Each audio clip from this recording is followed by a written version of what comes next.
Okay, well, That perhaps I can just see- for I can see- purity of process, I'll ask John, can you confirm paragraph 28 that no closing statement was given in written form by mana whenua or IMSB in regards to the removal? That's the 1300. information I have from our legal team involved in this particular hearing. And that's probably as far as you can go. I think that's well understood. Member Ngamane. So I want to speak to the substantial motion, but I also have a couple of questions. Sure. Do I do it all in one do go? both. Okay, so firstly, probably just a couple of questions. 752 of the sites being recommended for removal has not been assigned value from mana whenua, or that's the information. So can you confirm that mana whenua have looked at these 752 sites and told council they do not have any value for them? No, all I can confirm is that 13 of the mana whenua groups responded, and of those 13, there were 752 sites that had a nil response from the 13. So mana whenua As a authorities have not consciously looked at these sites and said, no, there is no value to these. I mean, Yeah, it's more of a they haven't responded. so their silence equated to there is no value. That's essentially the assumption I can take from that. The silence left us in a difficult position going into the hearings to say that they do have value because we had no information, and again coming back to section 32 and being able to justify provisions being in a plan, you have to have information to justify them. We did not have confirmation from mana whenua about those 752. That's not to say that they don't have value, but it was very difficult for council experts to at the hearings say we support them having value to mana whenua because they'd be speaking on behalf of mana whenua, and so that was the approach that we recommended to the committee in March, and that was the approach that we took into the hearings. But I'm So it's talking an outside absence of that, knowledge, absence of knowledge. So in terms of the 552 sites where the location of the site has not been confirmed, is that saying that there isn't a site in that location, or that you just don't know? Again, it's that there is insufficient information to confirm exactly where or if there is a site in that location. Okay. I find myself in a strange position where I'm probably supporting Councillor Brewer's comment, whether it's the retention or removal of heritage sites, that they should be subject to a stringent and robust process to arrive at it. I have real concerns that those two basic components haven't been addressed, and yet we're being asked to remove them. And that's one of the reasons why I support the substantial motion. And then I want to take you to, and it has been unhelpful that this is not colour-coded, really unhelpful. Because I want to just kind of go to page, say for example, page 231, that generally relates to Pukitutu Island, o Te Motu o Hiaroa. Generally known, generally accepted as a motu of cultural significance to mana whenua. So within that, and I just took this out as an example, there are 14 archaeological sites, and a number of them, and I can't tell by the colour coding what category they fall under, but essentially 2 of the 14 sites that I'm looking at have been removed. But then yet I'm aware that mana whenua believe Pukitutu Island is a place of cultural significance to them. How do I reconcile the cultural view of what's important or what's value versus the pure archaeological focused removal of sites, when I know mana whenua see that island as a matter of cultural significance? How are you reconciling those two views? Because I understood the whole point of this schedule and the process that followed was actually to assign value, to assign cultural value. And just taking that example, I can't see how cultural value's been assigned. So, Madam Chair, I think we need to acknowledge that this council has taken a huge step forward in terms of responding to mana whenua around cultural heritage issues to have these sites in the plan. They are based on archaeology, though. They haven't come from mana whenua themselves.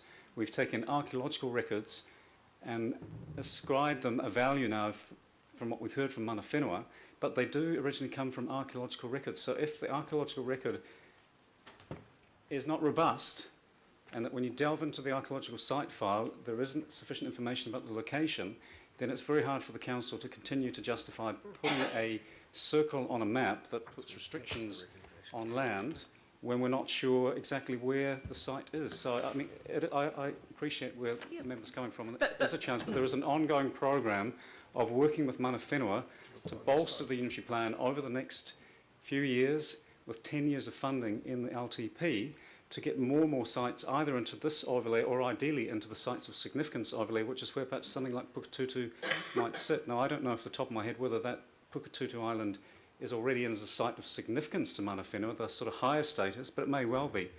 From just looking at the shading here, I think these particular sites are ones where it is that issue of the archaeological record was not as robust for 500 or so of the sites as we originally thought. And that's okay, where the origin comes from, in terms of the mapping.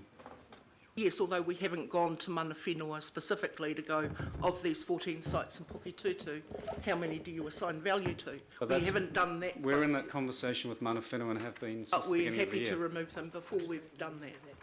Hence That's- my reason for supporting the substantial resolution. Thank you, Member Ngamani. I think that's really useful. And just listening to this, the complexity of this is part of the council is asking for robustness and strong testing to make it feel safe to remove them, and the other half is asking for strong testing and robustness to retain them. And we're kind of asking the same thing, but Exactly. for different reasons. And I think that's the complexity of this. So we're going to move to, what I'll do is we'll go to Councillor Quax's amendment. And I have a question to ask, Madam Chair. As I said, question, yeah? I won't be, Councillor Lee? it won't be long. Could I ask, in terms, thank you for this, in terms of the 1373 sites that are going to be excluded or don't exist or whatever, and no longer a regulatory burden to citizens, in regard to the 227, and I've heard 2,227 or 2,213, can we assume, let me start again. The 2,000 or so sites that remain are mainly in rural and in natural areas and public open space. Is that correct?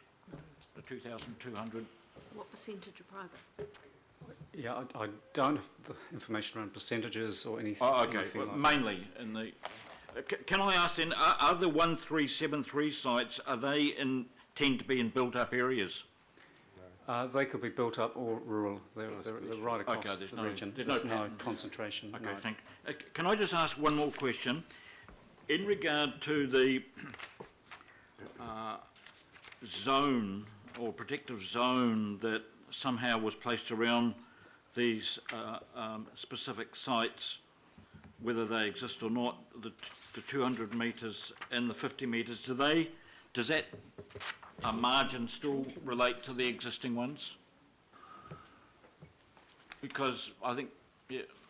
Yeah, Madam Chair, Council's decision in March and position at the hearings was that the circles should be mapped with a 50-metre radius, not a 100-metre radius as they currently are. And So it's now 50 metres around. The rules are generally 50 metres. There are a few exceptions where it might be larger if it's a very big site, where it wouldn't make sense to reduce it down to that. But the general approach that we put forward at the hearings was that the vast majority of the sites would have a 50-metre radius.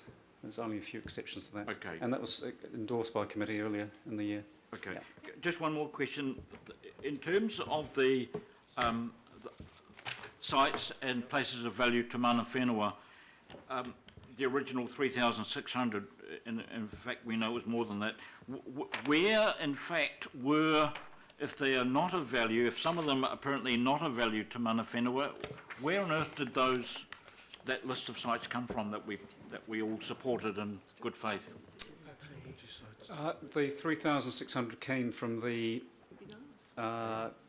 Council's Cultural Heritage Inventory under the old Auckland Regional Council, and also the NZAA, Archaeological Association files, so the archaeological site records. Yeah, I know that the NZAA was scathing in its criticism about the list, but also the Auckland Regional Council had 60. So I'm not it's not clear where all those extra ones come from. TLAs. Mainly the NZAA site files. TLAs. Okay, I'll leave it at that. Seven Thank you. councils. Yep, I know. And I know we could spend the next several hours on this. I'm just going to ask people to really keep their issues focused. We are planning on finishing by 5, so just let's remember that. I've got Councillor Casey. I'll just give you the results of my wee test on places of interest to me, which is Oruarangi, Otuatawa, Stonefields, Oakley Creek, Waterview and Long Bay. One of the sites in Long Bay has to be confirmed. That gives me great concern for obvious reasons. And one in Oakley Creek and 3 in Otuatawa, Stonefields. So altogether that was 5 out of 33. No. I'm with David on this. Why would we go ahead today deleting sites at Long Bay that have yet to be confirmed? So just to clarify, to be confirmed means that the information sitting behind the mapping of that site is not robust. And So more work needs to be done, that's right, so do the work, yeah. So let's just, I think we've got, can we just be really clear? So let's have another go at this. So I think we're all saying different things here. John, the process is, if we remove the sites, some of the sites today that either have not been able to be confirmed, have no location or have proved to be factually incorrect, the wider issue of the ongoing sites of sites of cultural significance overlay, work on that continues anyway. The key thing we're asked for here is either, as per Councillor Quax's, remove the whole layer, or look at holding the entire thing in place as per Member Taipari's recommendation, whilst more and ongoing work is done. I think we just need to be clear of what those two are. So I think we need to move now to Councillor Quax's amendment. Councillor Quax, would you like to speak to your Madam amendment? Chair, before we, so let me just understand this. The amendment or that's a substantive motion now, that's the one by Member Taipari. If mine succeeds, then presumably we don't move on to his substantive motive. I wondered if we shouldn't have it the other way round. In fact, I'd be guided by you, where we'd vote first on Member Taipari's motion, which is the substantive motion, and then take the amendment if that fails. Well, we need to do your amendment first, councillor, and if that... Well, okay. You know, we need to do the amendment. That is the process. That's why I tried to wait at the beginning, see if anyone was prepared to move the recommendations in the agenda. That didn't happen. Member Taipari got in first. He quite rightly moved his recommendation. Point of order, Madam That's been Chair. done. I think you'll remember that it was promoted as a foreshadowed amendment, and this has been, and where I've got caught on foreshadowed amendments, and hence I don't use that word anymore. When you promote a foreshadow amendment, it means that it's a fallback to the main substantive motion. So Councillor Quax is right, because this, and he and Councillor Fletcher actually used that term as well, the substantive goes first, And if that fails, then as a backup foreshadowed amendment, Councillor Quax's is promoted. So I think you'll see standing orders because it's been ruled against me many a time. Because he used the word Well, I'm foreshadow. taking advice from our senior democracy foreshadowed amendment. advisor, who's very clear that when an amendment gets put up, that we deal with the amendment. It's a foreshadowed And if the- amendment. Well, I don't think there's a distinction. Oh, Warwick between McNaughton the- will spend a day on this. I have no intention of spending all day on this. I'm going to ask No, the but lawyer. a precedence has been set in 2013, and that is a foreshadowed amendment, is a fallback amendment. Changed, we changed. So he's Uh, taken through the foreshadow. chair. It was, I You're the chair, Madam Chair. am. And it was thank you. actually And I'm going to take Count advice Mayor from Brown that ruled our- against me. Our senior democracy advisor, who assures me that that was one of the changes that were made during the standing orders working party, and this is now our latest standing order as stands. Okay, so we can go round and round and round in Jeez, circles. no matter Come how on, I let's put it, just I get move it ruled on. against, don't Sorry. Mr Mayor, Yeah, look, just one question on the basis that that's sitting there, and I think it's important because people were looking, well, I mean, if we don't support the substantive, what's the alternative? And so, can I just ask John, so in the event that the issue of a deferral, which I think is a fairly logical way to go forward, you know, didn't proceed, what's the outcome if we then, on the other side of it, just get rid of everything? And, you know, what does that do for rights, expectations, et al.? I mean, otherwise, why do we take a position in the pulpit at all? I'm not asking you to take care of everything. So, Madam Chair, in response to the Mayor